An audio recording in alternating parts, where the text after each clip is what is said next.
இடங்களில் வந்து Vijay sir Trisha ma'am பற்றி தவறான தகவல்கள், ஸோ நிறைய விமர்சனங்கள் வந்துட்டுருக்கு. இப்போ அரசியலுக்கு வந்துட்டாருன்னா அவர் அரசியல் செயல்பாடு இதை மட்டும் விமர்சிக்கணும். அவரோட பிரச்சனை மட்டும் போகக்கூடாது. இப்போ சங்கீத மனமாக இருக்கட்டும், திசமாக இருக்கட்டும், அவருடைய பிரச்சனை யாருக்குமே ஒரு பிரச்சனை தலையிடுறதுக்கு உரிமை இல்லை. அவர் எவ்வளோ விமர்சனம் பண்ணுறானோ அவங்க மேலே கோவம் வரும். காலங்காலமாக பண்ணி அண்ணன் வந்தனா மக்கள் தூக்கடிச்சுக்கணும் தவிர விமர்சனம் பண்ணப்பட்டவரை தோக்கடிக்கல. தொடர்ந்து சினிமா ஆக்ட்ரஸ் எல்லாருமே விஜய் சாரை சந்திக்கிறதையுமே வந்து இங்கே விமர்சனம் பண்ணிக்கிட்டு இருக்காங்க. விஜய் சாருக்கு சினிமா தான் தொழில். அப்போ ஜெயிச்சிட்டாரு. அவருக்கு எங்கே மக்கள் இப்போ பழக்கமானவர்கள் நெருங்கியவர்கள் எங்கே இருப்பாங்க? ஃபேக்ட்ரியில் இருப்பாங்களா, எங்கேயாவது பஞ்சாலையில் இருப்பாங்களா? அவர் குடும்பம் சினிமா குடும்பம். அப்போ ஒரு சினிமாவுக்கு அப்புறம் அவங்களாம் வந்து பார்க்கணும்னு ஆசைப்படுற போது அவர் அப்பா கொடுத்து பார்க்க தப்பு இல்லை. பேரரசு சார் அப்படின்னு எடுத்தாலே வந்து ஒரு பக்கம் பாஜகவில் இருக்கக்கூடிய ஒரு மனிதர், இவங்க அடுத்து தாவேக பக்கம் போகிறதுக்கான வாய்ப்புகள் ஏதாவது இருக்கா? இல்லை. நம்ம என்ன ஒருத்தர் வந்து வெற்றி அடைஞ்சிட்டாருன்னு சேரக்கூடாது. விஜய் சார் வந்தது எவ்வளோ ஆரோக்கியமோ அது மாதிரி திருப்பி அண்ணாமலை சார் வர்றதும் அவருடைய வளர்ச்சி தமிழ்நாட்டுக்கு ஆரோக்கியம். ஏன்னா இதுக்கப்புறம் சம்பாதிச்சு பழுத்து போனவங்களாம் தமிழ் மக்கள் தூக்கி போட்டுருணும். புதுசாக அடுத்த தலைமுறை உதயநிதி சார் அதெல்லாம் செட் ஆகுது. நான் சொல்கிறேன், நாட்டுப்பற்று வேணும், மக்களுக்கு உண்மையான அக்கறை வேணும். சும்மா நீங்கள் இப்போ தாத்தா பேரை சொல்லி அப்பா பேரை சொல்லலாம் இங்கே வரக்கூடாது. அப்பச்சத்தை பாட்டச்சத்தை தூக்கி போடுடா, சொந்த காலில் நீயும் கொஞ்சம் வாழ்ந்து பாருடா. கலைஞர் போட்டோ, அதுக்கப்புறம் ஸ்டாலின் போட்டோ, அதுக்கப்புறம் ஒரு போட்டோ வைக்கிறாங்களே, அந்த போட்டோ வச்சுட்டு இந்த லிரிக்ஸை நீங்கள் ரீல்ஸ் போடுங்களேன்.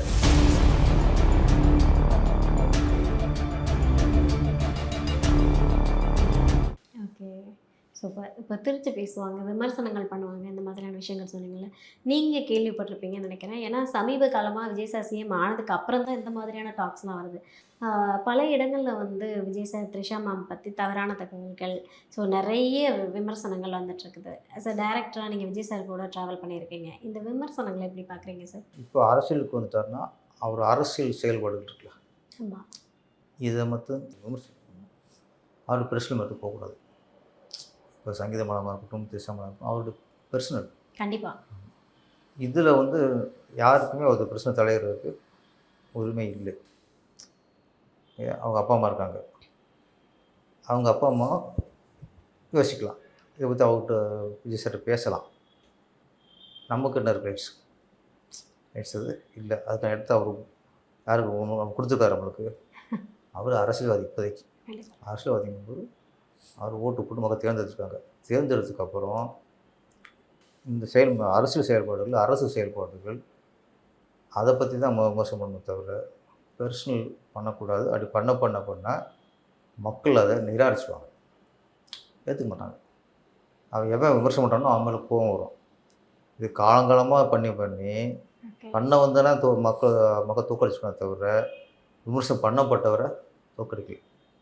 எம்ஜிஆர் இருக்கட்டும், கலைஞராக இருக்கட்டும், பெண்கள் விஷயத்தில் 2 பேரும் விமர்சிக்கப்பட்டவங்க தான். கலைஞர் எத்தனை ஜெயிச்சிருக்காரு? எம்ஜிஆர் தோல்வியை பார்க்கல.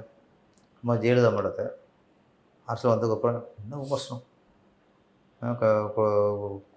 குழந்தை இருக்குது, பொண்ணு இருக்குது, அது தனியாக ஒரு இடத்த வளர்க்குறாங்க, இவ்வளோ பண்ணாங்க. குழந்தைய மறைச்சி விட்டு இங்கே அரசியல் நிற்கிறாங்க, என்ன விமர்சனம். அந்த மாதிரி தொடர்ந்து ஜெயிச்சுட்டே இருந்தாங்க. அதனால் பெர்சனல் விமர்சனம் பண்ணால் விமர்சனம் பண்ணுறவங்க தான் பாதிக்கப்படுறான். அதனால் அது போகக்கூடாது. அது அவர் வாழ்க்கை பெர்சனல், அதை விமர்சனம் பண்ணக்கூடாது யாரும். இது வந்து தனிப்பட்ட இருந்தாலும் நீங்கள் ஒரு டைரக்டர். ஸோ இப்போ ஜேசன் பார்த்தீங்க அப்படின்னா சஞ்சய்மே ஒரு படத்தை வந்து டைரக்ட் பண்ணிகிட்ருக்காரு. ஸோ அவர் எப்படிப்பட்ட ஒரு டேரக்டராக வருவார்? ஏன்னா வந்து விஜய் சாருடைய வளர்ப்பு அப்படின்ற பட்சத்தில் நீங்கள் ஒரு டேரக்டராக அவர் எப்படி படம் பண்ணுறாரு, அவருடைய அடுத்த மூவ் எப்படி இருக்கும், அவர் ஒரு டேரக்டராக இந்த ஃபீல்டில் ஷைன் பண்ணுறதுக்கான பாசிபிலிட்டிஸ் இருக்கா சார்? நான் ஃபஸ்ட்டு அவரை நான் வியப்பத்தான் பார்க்குறேன். ஓகே. ஏன்னா இன்றைக்கி அப்படியே தங்கத்தட்டில் வச்சு அவர் ஹீரோவை அறிவுப்படுத்துறதுக்கு நிறைய பேர் கண்டிப்பாக. நீங்கள் ஹீரோனா அடுத்த நிமிஷம் ஒரு பெரிய ஒரு ஸ்டார் ஆகிடுவார். இந்த கஷ்டங்கள்லாம் தேவையில்லை. இயக்குனர் பொறுப்புங்கிறதுக்குள்ள ரொம்ப கஷ்டங்கிறது. ஓகே.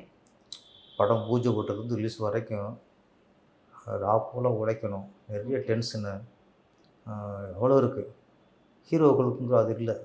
ஸ்பாட்டுக்கு நடித்தா அழகாக போயிட்டுருக்காங்க. எந்த ஃபிசிக்கல் ஒர்க்கு, மைண்டு டிஸ்டர்ப்பு, டென்ஷன் இது இருக்குது. இப்போ இந்த பையன் அழகாக ஒரு விஜய் சாரோட பையன் அப்படிங்கும்போது எவ்வளோ ஒரு ப்ளஸ். கண்டிப்பா. அப்போ இன்றைக்கி ஒரு ஹீரோவாக நடிக்கணும்னா எத்தனை பெரிய பெரிய கம்பெனி இன்றைக்கி ஒரு அறிமுகப்படுத்தும். இதெல்லாம் ஒரு மனுஷன் விட்டுவிட்டு ஒரு எனக்கு அதெல்லாம் அது தேவையில்லை, நான் வந்து டேரக்ஷன் பண்ணணும் அப்படிங்கும்போது இது வந்து எஸ்எஸ்சி சார் இருக்கார்ல, ஆமா. தாத்தா. தாத்தா வழி ஜீன் அது. அப்போ தாத்தா மாதிரி அப்பா மாதிரி ஹீரோ ஆகாமல் தாத்தா மாதிரி டேரக்டர் ஆகிட்டு இறங்கிட்டார். ம். சில குடும்பம் சொல்லுவாங்க, ஒரு பையன் ஆக்டிங் பார்த்துட்டு அப்படியே தாத்தாவை பார்த்த ஆமா. மாதிரி இருக்குது, தாத்தா மாதிரியே பேசுகிறான், தாத்தா நட மாதிரி இருக்குமாங்க. அந்த மாதிரி இவர் தாத்தா மாதிரி அப்பா மாதிரி இவ்வளோ இருக்கு. கஷ்டப்பட்டு நம்ம ஷைன் பண்ணி வரணும் வரணும் அது அப்படின்றது. பெரிய அது நான் ஒரு வேப்பாக பார்க்குறேன், ஓகே, ஓகே. ஆச்சரியமாக பார்க்குறேன். இன்னொன்று எப்படின்னா சமீபத்தில் பார்த்தீங்கன்னா பெரிய பெரிய டேரக்டரோட பசங்க கூட எல்லாம் ஹீரோ தான் ஆமா. அறிமுகப்படுத்தினாங்க. அப்புறம் காமெடி ஹீரோ நடிகர் இருக்காரு, காமெடி நடிகர் பையன் ஹீரோ, ஓகே. டான்ஸ் மாஸ்டர் பையன் hero, actual yes. Fight master பையன் ஹீரோ.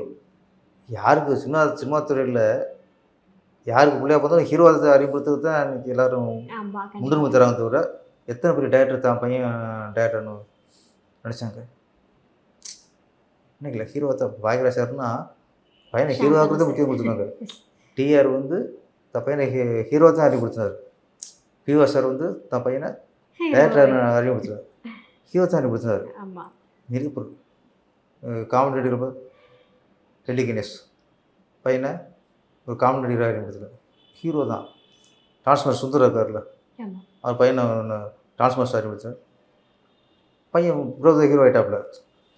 அப்போது உங்களுக்கு இங்கே தடிக்கி விழுந்தால் எல்லோரும் ஹீரோ ஆகிறது தான் முயற்சி பண்ணுறாங்க தவிர நம்ம டேரக்டர் பையன் டேரக்டர் ஆகணும், நம்ம டான்ஸ் மாஸ்டர் பையன் டான்ஸ் மாஸ்டர் ஆகணும், நம்ம ஃபைட் மாஸ்டர் பையன் ஃபைட் மாஸ்டர் ஆகணுங்கிறது இல்லை. அப்படி இருக்க பட்சத்தில் ஒரு மிகப்பெரிய மாஸ் ஹீரோ அவன் பையன் செஞ்சுக்கும்போது யாரோ ஹீரோ ஆகும்போது அது அந்த பாதையை ஒதுக்கி விட்டு டேரக்டருங்கிற ஒரு எடுக்கப்படுது. இப்போ பாரராஜா கூட என்ன பண்ணார், தாஜ்மஹால் படத்தில் பையனை ஹீரோ தான் மனோஜ் அறிமுகப்படுத்தினார், அப்படித்தானே? அப்போ பாரராஜாவும் அப்படித்தான், பாக்கியராஜாவும் அப்படித்தான், பாண்டியராஜனும் அப்படித்தான், எல்லோரும் அப்படி தான் இருக்கும்போது அது ஒரு பெரிய விஷயம் தான். டேரக்டர் ஜெயிக்கணும், அது வாழ்த்துவோம். கண்டிப்பாக. ஏன்னா அப்பா வந்து உச்சத்தை விட்டுட்டு சிஎம் ஆனாங்க, பையன் வந்து எனக்கு நடிக்கலைனாலும் பரவாயில்ல டேரக்டராக நல்லா லக்ஸரி விட்டு வராருல. சூப்பர் ஆமாம். சூப்பர். 2 பேரோட வேயுமே வந்து டிஃப்ரெண்ட்டாக இருக்குது. ஸோ விஜய் சார் பண்ணக்கூடிய நிறைய விஷயங்கள் ரொம்ப நல்ல விஷயமா இருந்தாலுமே ஏதோ ஒரு இடத்துல விமர்சனமாக்கப்படுது.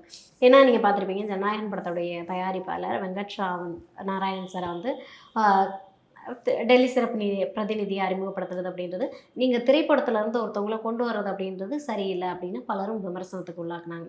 தொடர்ந்து சினிமா ஆக்டர்ஸ் எல்லாருமே விஜய் சாரை சந்திக்கிறதையுமே வந்து இங்கே விமர்சனம் பண்ணிக்கிட்டு இருக்காங்க. ஸோ திரைத்துறைக்கான ஒரு முக்கியத்துவத்தை கொடுக்கறது இங்கே வந்து நிறைய பேரால் வந்து ஏற்றுக்கொள்ள முடியலன்னு எடுத்துக்கலாமா சார்? அவங்க ஏற்றுக்க வேண்டிய அவசியமே இல்லை. ஓகே. நான் என்ன சொல்கிறேன்னா, விஜய் சாருக்கு சினிமா தான் தொழில். அப்போ ஜெயிச்சிட்டாரு. அவருக்கு எங்கே மக்கள் இப்போ பழக்கமானவர்கள் நெருங்கியவர்கள் எங்கே இருப்பாங்க? ஃபேக்ட்ரியில் இருப்பாங்களா, இல்லை எங்கேயாவது பஞ்சாலையில் இருப்பாங்களா, இல்லை ஊரில் விவசாயத்தை பண்ணியிருப்பாங்களா? அவர் குடும்பம் சினிமா குடும்பங்க. அப்போ இங்கே தான் நெருங்கி பழகுனவங்களா இருப்பாங்க. அப்போ ஒரு சினிமாவுக்கு அப்புறம் அவங்களாம் வந்து பார்க்கணுன்னு ஆசைப்படுற போது அவர் அப்பா கொடுத்து பார்க்க தப்பு இல்லை. அவர் குடும்பம், அவர் பழகுனவங்க, நெருங்கினவங்க, என்ன இதில் போய் இது எல்லாத்தையும் குறை சொல்லக்கூடாது. என்ன அப்படி பார்த்தா எல்லா அரசியல்வாதியும் யாருக்கு இங்கே கொடுக்குறீங்க? ஆமாம். சரி, யார் ஸ்டாலின் அவர்கள் சிஎம் பண்ண உடனே நீங்கள் என்ன பண்ணீங்க? உங்கள் குடும்பத்தை பாதி பார்க்குறது 10 நேரம் போயிடும் உங்களுக்கு. எல்லாம் ஒருத்தாங்க. எம்ஜிஆருக்கும் ஒருத்தாங்க. ஜெயிச்சதுக்கப்புறம் சினிமா துறைக்கு தனி பாசம் இருக்கும். அது பாசம் இருக்கத்தான் செய்யும். சினிமாக்காரன் சினிமாவில் விஜய் சார் ஒரு திரைப்பட சேர்ந்தவர், திரைப்படத்துறை சேர்ந்தவர். அதன் மேலே கூடுதலாக பாசம் இருக்கும். இயல்பு, அது தப்பே இல்லை. கண்டிப்பாக அதை தவறுன்னு யாரும் சொல்ல முடியாது. ஏன்னா அதனால தான் இன்றைக்கி இவ்வளோ பெரிய சிஎம் எல்லாருக்கும் கிடச்சிருக்காங்க. Super sir. ஸோ இப்போது விஜய் சார் வந்து சிஎம் ஆயிட்டாங்க. இந்த மாதிரி விமர்சனங்கள் ஒரு பக்கம் இருக்கட்டும். இப்போ வந்து பேரரசு சார் அப்படின்னு எடுத்தாலே வந்து ஒரு பக்கம் பாஜகவில் இருக்கக்கூடிய ஒரு மனிதர், மிகப்பெரிய டைரக்டர். ஸோ இவங்க அடுத்து தாவேக பக்கம் போகிறதுக்கான வாய்ப்புகள் ஏதாவது இருக்கா? ஏன்னா வந்து நீங்கள் பார்த்துருப்பீங்க, ரவி மரியா சாராக இருக்கட்டும், இல்லைன்னா அவங்களுடைய நண்பர் உதயகுமார் சாராக இருக்கட்டும், 2 பேருமே பார்த்தீங்கன்னா தாவேக்கால போய் ஜாயின் பண்ணிட்டாங்க அதிமுகலேருந்து. ஸோ இப்போ பேரரசு சார் போகிறதுக்கான பாசிபிள் ஏதாவது இருக்கா? இல்லை இல்லை. நம்மன்னா ஒருத்தர் வந்து வெற்றி அடைஞ்சிட்டாருன்னு 2 கோடி சேரக்கூடாது. நீங்கள் வந்து விஜய் சாருக்கு ஆரம்பத்துலேருந்து சப்போர்ட் பண்ண ஒரு பர்சன். ஆமாம், நான் சப்போர்ட் அவர் தேர்தலுக்கு முன்னாடியே நம்ம சப்போர்ட் பண்ணோம். ஆமாம் அது என்ன சீண்டும் போது கூத்தாட்டு சொல்லும்போது கோவப்பட்டேன். ஆமாம். சினிமாக்காரங்க என்ன தெரியுங்கும்போது நான் கோவப்பட்டேன். அப்போ நீ சினிமாக்காரனை ஒரு இழிவாக பேசும்போது நான் சினிமாக்காரன் எனக்கு கோவம் வரும். அப்போ விஜய் சாரை இழிவுபடுத்தி பேசும்போது எனக்கு கோவம் வரும். அதான் இயற்கை, அதை வந்து ஆகணும். இன்னொன்று அவர் என்னை அறிமுகப்படுத்தினவர், அவர் தான் அந்த லைஃப்பு கொடுத்துருக்காரு. அந்த விசுவாசம் ஒன்று இருக்கும், நன்றி ஒன்று இருக்கும், சினிமாக்காரங்கிற பற்றும் இருக்கும், எல்லாம் கலந்தது. அது இதுக்கு வந்து அரசியல் சாயம் தேவையில்லை, அந்த கட்சி இந்த கட்சியும் தேவையில்லை. நான் வந்து விஜயோட விசுவாசி. என்ன அப்போ அவரை ஒருத்தர் சீண்டும்போது சினிமா யார் குரல் குரல் இல்லையோ பேரரசு குரல் வரும். சிலர் சொன்னாங்க, நீங்கள் ஒரு கட்சியில் இருந்துட்டு இவருக்கு சப்போர்ட்டாக பேசுன்னு நிறைய பேர் சொல்லுவாங்க. ஏன்னா விஜய் சார் பாஜக வேற தீவிரமாக எதிர்க்கிறாங்க. ஆமாம், சொல்லுவாங்க. அவர் நீங்கள் என்ன விட்டாங்க. நான் சொல்கிறேன், நான் முதல்ல எனக்கு சினிமா தான் முதல்ல. நான் சினிமா வெற்றி எடுக்காருன்னு விஜய் சார். நான் வெற்றி அடைஞ்சதுக்கப்புறம் தான் இன்றைக்கி பிஜேபியில் நான் பேசப்படுற ஆளாக இருக்கேன்னா, நான் சொல்கிற கருத்து வெளியே போகுதுன்னா ஒரு இயக்குனராக தான் போகுது. அப்புறம் இயக்குனருக்கு யார் காரணம்? இயக்குனர் ஆக்குறது விஜய் சார். அப்போ அது போல் நான் அதுக்காக அவர் ஏதாவது தவறு நினச்சின்னா அது சரின்னு வந்து நிற்க மாட்டேன். நீங்கள் ஒரு சீன் இருந்தீங்கன்னா அவர் சரியாக இருக்க பட்சத்தில் சீன்னு அவர் அங்கேருந்து கட்சி இல்லாத ஒன்றும் இல்லை. அது விஜய் சாரோட விசுவாசம். உங்கள் நண்பர்கள் அங்கே போயிருக்காங்களா? அது எப்படி இருக்குது? ஏன்னா உங்ககிட்ட சொன்னாங்களா அதை பற்றி? உதயகுமார் சார் ஏதாவது சொல்லிட்டு அதுக்கப்புறமா அவர் என்னதான் கூப்பிட்டு வாங்க தம்பி வாங்க கூப்பிட்டு வந்துடுறேன். நீங்கள் போங்கண்ணே, உனக்கு ஒன்றா சேருவோம்னாரு. போங்க என்ன, நான் இப்போதைக்கு வரல அப்படின்னா. முத்தியா கழட்டு வர பற்றியா நான் விஜய்கிட்ட சொல்லுவேன்னாரு. சொல்லிக்கங்கன்ட்டு நான் பேரரசு கூப்பிட்டேன், வர மாட்டேங்கிறாரு சொல்லுவேன். அப்போ சொல்லிங்க சார்னு. அவர் கூட ரவி மரியாவும் முன்னாடி ஐடியா இருந்துச்சு அவருக்கு. அவங்களுக்கு என்னென்னா சிலருக்கு வெற்றி ஒன்று, இன்னொன்று இருக்கிற இடத்துல சரியான மரியாதையும் அங்கீகாரம் கிடைச்சிருக்காரு. அது ஒன்று இருக்குது. இப்போ உதயகுமார் சார் ரவி மரியாலாம் போகிறாங்கன்னா வெற்றி அடைஞ்சிருக்காருல்ல, இங்கே இருக்கும்போது அவங்களுக்கு என்ன அங்கீகாரம்? அப்போ எனக்கு புலம்புவாங்க, சரியான இது இல்லை, அங்கீகாரம் இல்லை, சரி மதிப்பு இல்லை. அப்போ அவங்களுக்கு விஜய் சார் அப்படிங்கும்போது ஓகே நம்ம சினிமா அதில் வந்து ஜெயிச்சிருக்காரு, ஓகே இங்கே சரியாக நம்மளை மதிக்கலை, அங்கீகாரம் இல்லை, இங்கேருந்து வேஸ்ட்டு, அந்த முடிவு எடுத்து கூட அவங்க போயிருக்கலாம். அதான் உண்மை. வேறு இப்போ இப்போ அங்கே சம்பாதிக்கிறக்கோ இப்போ பதவிக்காலம் அவங்க போனாங்கன்னு சொல்ல முடியாது.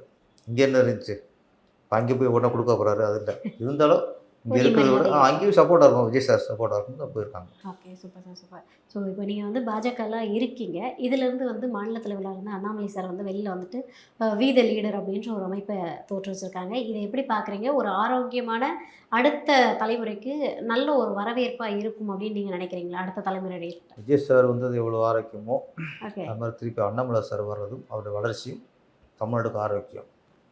ஏன்னா இதுக்கப்புறம் சம்பாதிச்சு பழுத்து போனவங்களாம் தமிழ் மக்கள் தூக்கி போட்டுருணும். புதுசாக அடுத்த தலைமுறை விஜய் சார் சப்போர்ட் பண்ணுறாங்களே, விஜய் சாருக்கு எகேன்ஸ்டாக நீங்கள் ஏடிஎம்கே டிஎம்கே இருக்கக்கூடாது, போதும். அப்போ அண்ணாமலை மாதிரி ஒரு அரசியல்வாதி, விவரம் தெரிஞ்சவர், படித்தவர், அரசியல் எல்லா விஷயமும் அத்துப்படியாக இருக்கவர், அவர் வரும்போது கரெக்டாக இருக்கும். இன்னொன்று விஜய் சாருக்கு ஒரு எதிர்ப்பாக இருக்கிறது, இந்த மாதிரி ஆளுக்கு எதிர்ப்பாக இருக்கும், அவங்க தன்னை பலப்படுத்திக்குவாங்க விஜய் சார்லாம். இப்போ இனிமேல் இவங்களாம் ஒன்று வேலைக்காக மாட்டாங்கன்னா இவங்களுக்கு ஒரு மெத்தனை வந்துடும். நமக்கு எதிரி இல்லை, நம்ம தான் அப்படிங்கிற ஒரு மெத்தனை வந்துடும். அது விஜய் சார் வரக்கூடாது. அது வரக்கூடாதுன்னா அண்ணாமலை வரணும். உதயநிதி சாருக்கு அதெல்லாம் செட் ஆகுது. நான் சொல்கிறேன், நாட்டுப்பற்று வேணும், மக்களுக்கு உண்மையான அக்கறை வேணும், ஓகே. உண்மையான திறமைசாலியாக இருக்கணும். சும்மா நீங்கள் இப்போ தாத்தா பேரை சொல்லி அப்பா பேரை சொல்லலாம் இங்கே வரக்கூடாது. நான் சிவாஜி பாட்டு எடுப்பேன், அதுவும் பொருந்தும். ஓகே. ஆமாம். அப்பச்சத்தை பாட்டச்சத்தை தூக்கி போடுடா, சொந்த காலில் நீயும் கொஞ்சம் வாழ்ந்து பாருடா, சிவ சிவ சிவகாசி சிவ சிவ சிவகாசி, அதுவும் நீங்கள் பொருந்தும். ம், ம். சிவாசன எல்லா பாட்டுமே இங்கே பொருந்துது. நீங்க அதை எழுதியிருக்கீங்க. ஆமாம். இப்போ இன்னைக்கு எனக்கு தெரிஞ்ச தமிழ்நாட்டு சரியா கணிச்ச ஒரே ஆள் நீங்க தான் ஆமாம், போல. இன்னைக்கு விஜய் சார் பாடி அந்த லிரிக்ஸ் மேலே உதயநிதி சார் ஸ்டில் மேலே ஓவர்லாப் பண்ணுங்க. ஓகே. கலைஞர் ஃபோட்டோ, ஆ. அதுக்கப்புறம் ஸ்டாலின் ஃபோட்டோ, அதுக்கப்புறம் ஒரு ஃபோட்டோ வைக்கிறாங்கல்ல, உதயநிதி சார். அந்த ஃபோட்டோ வச்சுட்டு இந்த லிரிக்ஸை நீங்கள் ரீல்ஸ் போடுங்களேன். போட்டுருவோம் சார். ஆமாம். அப்பம்மா சொத்தை பாட்டம் சொத்தை தூக்கி போடுடா, சொந்த காலை நீ கொஞ்சம் வாழ்ந்து போடணும். சொந்த கால் வாழ்ந்து பாரு நீ. கண்டிப்பா கண்டிப்பா. சொந்த காலில் வந்தவர் விஜய், சொந்த காலில் இருக்கிற சீமான், அதானே நீ சொந்த காலில் இருக்கிறது வைகோ. ஓகே. அங்கே பிரிஞ்சு வந்துட்டாரு. இவங்களுடைய செல்வாக்கில் தான் இன்னைக்கு இருக்காங்க. நீங்கள் எடப்பாடியாக இருக்கட்டும், பன்னீர்செல்வமாக இருக்கட்டும், இவங்களே சொந்த காலில். அது அங்கே எம்ஜிஆர்னு ஒரு அஸ்திவாரம், ஜெயலலிதா அவங்களோட அஸ்திவாரம். அங்கே இல்லைன்னா நீங்கள் இருந்துக்காவீங்க. ம், ம். அப்போ ரொம்ப காலத்துக்கு அப்புறம் ஓகே. ஒரு கட்சி பின்புலம் இல்லாமல், தாத்தா அப்பங்கிற பின்புலம் இல்லாமல் சுயமாக ஜெயிச்சவர் விஜய் சார். கண்டிப்பா கண்டிப்பா. அப்போ இன்றைக்கி அண்ணாமலை அவர்களும் இன்றைக்கி என்ன தூக்கி விட்டார், பிஜேபியில் வந்துட்டார். ம். இதுக்கப்புறம் அப்புறம் சொந்தமாக ஒரு பில்டிங் கட்டுறாரு, இன்றைக்கி அசிரம் போகிறாரு. அப்போ இது ரெண்டு தான் கரெக்டாக இருக்கும். இவரும் சுயமாக வந்தார், அவரும் சுயமாக வரப்போகிறார். அப்போ இவங்களுடைய போட்டி தான் தமிழ்நாட்டுக்கு ஆரோக்கியமாக இருக்கும். இவங்க போட்டி ஆரோக்கியமாக இருக்கிறத பார்க்குறது சார். தமிழ்நாட்டு மக்கள் எல்லாமே எதிர்பார்த்துட்ருக்காங்க. ஏன்னா வந்து இவங்களுடைய படம்னா வந்து ஒரு சண்டை காட்சி இருக்கும், ஒரு சென்டிமெண்ட் இருக்கும், ஒரு ஃபைட் இருக்கும், எல்லாமே ஒரு லவ் இருக்கும், எல்லாமே கலந்த ஒரு படத்தை கொடுத்த கிராமத்து ஸ்டைலில் இருக்கட்டும், இந்த எல்லாத்தையுமே கொடுத்த பேரரசு சாரோட படம் எதுவுமே வரலன்னு மக்கள் ஏங்கி இருக்காங்க. எப்போ கொடுக்க போகிறீங்க? அவங்களாம் ஒன்று, நீங்களும் எங்கே நினைக்கிறேன். இல்லை இல்லை, சீரியஸ்லி நான் வந்து கேபில் வந்துட்டு இருந்தேன். அப்போ வந்து நாங்கள் வந்து உங்கள் பேர்லாம் மென்ஷன் பண்ணல, சும்மா நான் என் ஃப்ரெண்டு கூட காரில் வரும்போது பேசிட்டு வந்தேன். அப்போ அவங்க கேட்குறாங்க, யார் பேரரசு சாரா சொல்கிறீங்க, என்னாச்சு அந்த சார் படமே எடுக்கிறதுல ரொம்ப நாளாச்சு அப்படின்னாங்க. சொல்லுங்க, இப்போ ஆடியன்ஸுக்கு என்ன பதில் சொல்ல போகிறீங்க? படம் தான் பதில் சொல்லணும். ஆரம்பிச்சிட்டேன், இந்த அக்டோபர் நவம்பரில் ஆரம்பிச்சிடுவேன். ஓகே. வேற ஒரு ஸ்டைலில். ஓகே. கெட்டப்பே சொல்லுது. ஆமாம் ஆமாம், ஆரம்பிச்சு பெரிய கிட்ட கொடுப்போம். கண்டிப்பாக. இதுக்கப்புறம் மக்களுக்கு தேவையான விஷயத்த சொல்லணும். இப்போ ஒரு பணத்துக்காகவோ, இப்போ நம்மளோட நம்ம ஏதோ படம் பண்ணிக்கிட்டு இருக்கணும் அப்படின்னு நினச்சி தான் நேரம் கடையில் 4-5 படம் பண்ணியிருப்பேன். ஓகே. அந்த தாட்டு வரல. அப்போ பணத்துக்காக எதை படம் பண்ணுவோம் கமிட் ஆகும்னா அதுவும் மைண்டுக்கு வர மாட்டேங்குது. ஆண்டவன் நல்ல பேரை கொடுத்துருக்கான். கண்டிப்பாக அடுத்து பண்ணால் கரெக்டாக பண்ணுவோம். ஏன்னா பேரரசர் கொடுக்குற எல்லா படமுமே மோஸ்ட்லி ஹிட் படம் தான், எதுவுமே வந்து டவுன்ஃபால் ஆகலை. ஸோ அதனால தான் பெரிய எதிர்பார்ப்போட காத்துட்ருக்காங்க. பூர்த்தி பண்ணிடுவோம். ஸோ யாரை வச்சு பண்ண போகிறீங்கன்ற பெரிய விஷயம் இருக்குல்ல. ஏன்னா நீங்கள் வைக்கக்கூடிய அந்த ஆக்டர் ஆக்ட்ரஸ், உங்களுடைய கதைக்களம், இதுதான் வந்து பெரும் பேசு பொருளாக வந்து மக்கள்கிட்ட நிற்கிது, மக்கள் மனத்தில் நிற்கிது. ஸோ அடுத்து நீங்கள் பண்ண போகிறீங்கன்னா எந்த ஆக்டர்? சின்ன ஆர்டிஸ்ட் தான். ஓகே. ஆக்சுவலி இப்போ புதுமுத்து வச்சே பெருசாக கிட்டு கொடுக்கணும். Super sir. நம்ம அடுத்து இது வந்து பெரிய ஹீரோவே நம்பிட்டு இருக்காம, இப்போ அந்த நம்ம புதுசாக ஒரு ஹீரோ. ஆமாம். அப்போ உங்களுக்கு பெரிய ஹீரோக்கள் அவங்கள நம்பி அவங்க சார்ந்து போயிடும். அவங்க நம்முடைய ஒரிஜினாலிட்டி இது போயிடும். உங்களுக்கு பிஸ்னஸ் ஆகிக்கிறது. Okay sir. இப்போ ஒரு புதுமுத்து வச்சு பண்ணோம்னா நம்மளுடைய ஒரிஜினாலிட்டி வந்துடும், போய் ஃபீல் வந்துடும். இன்றைக்கும் அதுக்கு பாலுமந்திரா படம், பாரராஜா படம் அப்படின்னு இன்றைக்கி பேச போகிறாங்கன்னா கண்டிப்பாக புதுமுகங்கள் அறிமுகம். ஆமாம். அதனால் அவங்க டேரக்டர் நின்றுட்டாங்க. அவங்களுக்கு அப்போ கமல்ராஜ் இன்னும் மாற்றி பண்ணியிருந்தாங்கன்னா பாரராஜா இன்றைக்கெலாம் போயிருப்பார். ஓகே. படங்கள் இருக்கும், வெற்றி படம் வந்திருக்கும், சம்பாதிச்சிருப்பார். அந்த பேர் சம்பாதிக்கணும். இதுக்கப்புறம் பேர் சம்பாதிக்கிறதுக்காக ஒரு படம் பண்ணுவோம். கண்டிப்பாக சார், கண்டிப்பாக சார். ஸோ கண்டிப்பாக அடுத்து உங்களுடைய படத்துக்காக நாங்கள் எல்லோரும் வெயிட் பண்ணிட்டு இருக்கோம். சூப்பர் டூப்பர் ஹிட் படத்தை கொடுப்பீங்க நம்புகிறோம். Thank you sir.